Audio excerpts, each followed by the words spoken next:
that.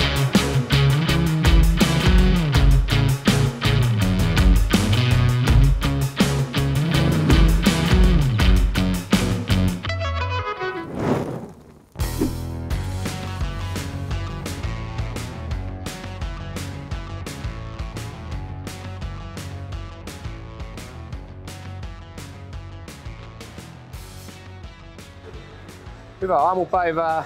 Mä oon Mika Auvinen Kuljetus Auvisesta. Hienoa olla täällä Mantorpissa Ride Trucking Festivaaleilla. Tässä on meidän uusin auto, Scania S540. Ollaan perheyritys ja juhlistamme tänä vuonna meidän 70-vuotisjuhlavuotta. Haluttiin mun isävainaan perinteitä kunnioittaa ja maalata näitä meidän vanhoilla väreillä ja tehdä tämmönen juhla-auto.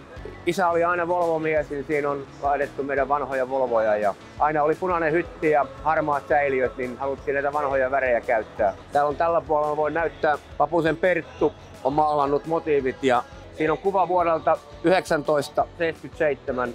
Oli Suomen ensimmäinen F10 Volvo Helsingissä ja se on Göteborgista Volvon ottama valokuva. Ollaan perheyritys, 16 autoa, sementtiä, kalkkia, kaikkia teollisuuden jauhoja ajetaan etupäässä että ympäri Suomea. 70 vuotta aika pitkä aika, siinä on nähty ylämäkeä ja alamäkeä ja mä jatkan tätä meidän kuljetustoimintaa ja on ylpeä, että mulla on hyvät kuljettajat ja tää on vähän niin kuin jääkiekkojoukkue, että yksi mies ei ole mitään, mutta että hienoa, että on hyvä tiimi ympärillä. Perttu Papunen on meidän designeri ja hän on suunnitellut nämä kaikki meidän logot ja designin koko yhdistelmään, että hän on Suomesta Parkanosta yksi Suomen parhaimpia kynäruiskumaalareita. Hän on todella taitava ja hyvä ja hienoa, että saatiin hänet mukaan tähän meidän projektiin. Joo, on tärkeää, että kumipyörät pyörii. Jos ei rekat liikkuisi, niin 2 päivää niin maailma pysähtyisi.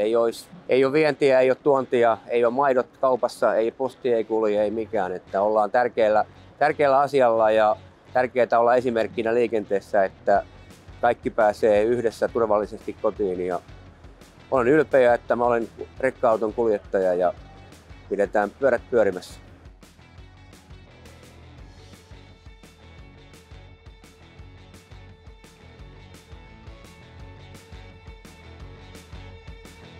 Kiitoksia kun katsoitte. Kiitoksia.